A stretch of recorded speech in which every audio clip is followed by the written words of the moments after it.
So if you know anything about British politics, which I'm not expecting you to, but if you did, you would know that our politicians are complete traitors.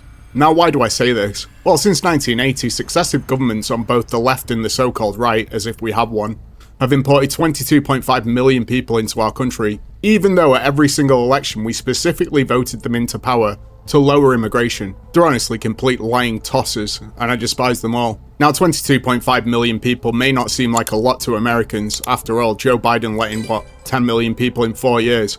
But to give you an idea, our country was 56 million people in 1980, as opposed to 330 million in the US. And geographically, our little island could fit into Texas 5 times over. So it's a massive amount for our country, especially when we voted for no immigration to begin with. But anyway, as a result of this unprecedented betrayal, our country is now filled with foreign criminals who go around raping and stabbing people, and our country refuses to deport them. And as a matter of fact, they're happy to invite even more in on a daily basis, and we pay for their accommodation, food, and healthcare. It's an absolute disgrace. Now why do I say all this? Well, because your current Republican Party is filled with politicians I greatly admire, and I am really quite jealous of, one of which is certainly Vance. And when you talk about too many immigrants here, when did you guys decide that number? Why did you sell us a dream? You made us spend our youth, our wealth in this country and gave us a dream. You don't owe us anything. We have worked hard for it. Then how can you as a vice president stand there and say that we have too many of them now and we are going to take them out to people who are here rightfully so by paying the money that you guys asked us? You gave us the path, and now how can you stop it and tell us we don't belong here anymore? Jesus Christ, this woman barely speaks a lick of English. I mean, you say you work so hard in America, but if that's the case, why can you barely string a sentence together? Secondly, you are right, America owes you absolutely nothing. Not even the right to stay in the country if they choose to change the laws and deport you. That's just the way it is. We talked about Christianity, all of this. I'm not even Christian, and I'm here standing to show support. Why are we making Christianity one of the major things that you have to have in common to be one of you guys, to show that I love America just as much as you do?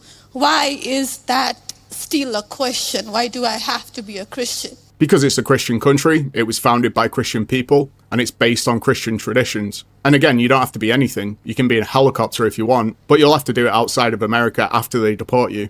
Okay, so there was a lot there, and I'm going to try to respond to as much of it as I can. So on the question of immigration, so first of all, I can believe that we should have lower immigration levels, but if the United States passed a law and made a promise to somebody, the United States, of course, has to honor that promise. Nobody's talking about that. I'm talking about people who came in violation of the laws of the United States of America, and I'm talking about in the future reducing the number of people.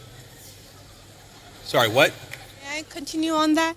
Because when you just said you are not stopping with the people who came here legally, right? But you are pushing out policies that hurt us. And these policies are not even solving the problems. These policies are just creating chaos. No, ma'am. Okay, so again, I'm gonna finish answering the question, and then if I've answered all 9 of your questions in less than 15 minutes, then we can keep on going.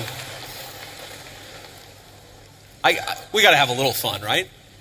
So here's the thing. I can believe that the United States should lower its levels of immigration in the future, while also respecting that there are people who have come here through lawful immigration pathways that have contributed to the country.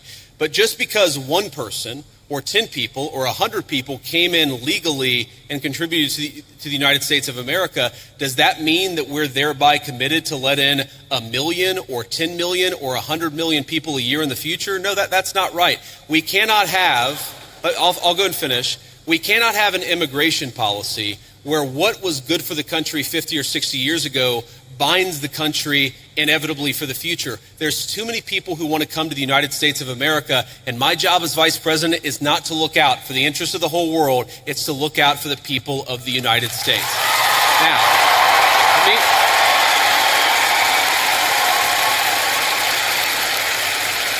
I mean, the only people who would argue against that speech are foreigners who want to live in your country. This is the thing in England too, and the problem's even worse there because we have a lot of social programs like free healthcare, a robust welfare state, etc.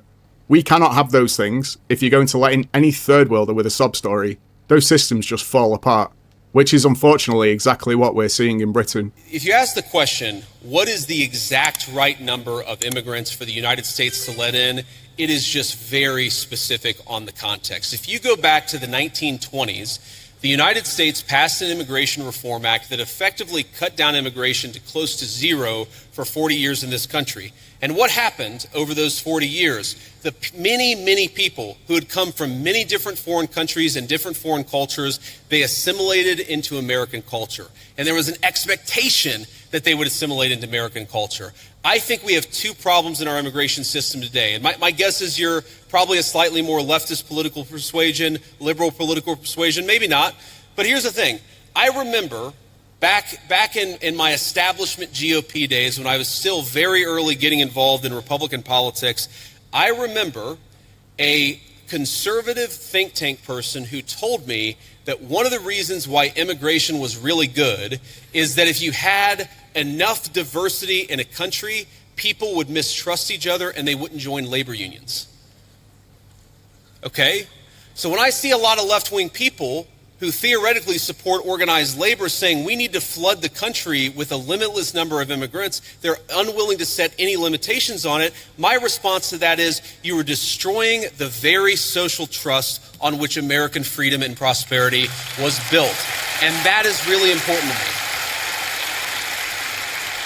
So the honest answer to your question, what is the exact number of immigrants America should accept in the future? Right now, the answer is far less than we've been accepting. We have got to become a common community again, and you can't do that when you have such high numbers of immigration, which is one of the reasons why we have the immigration policy we do. Thank you. Next.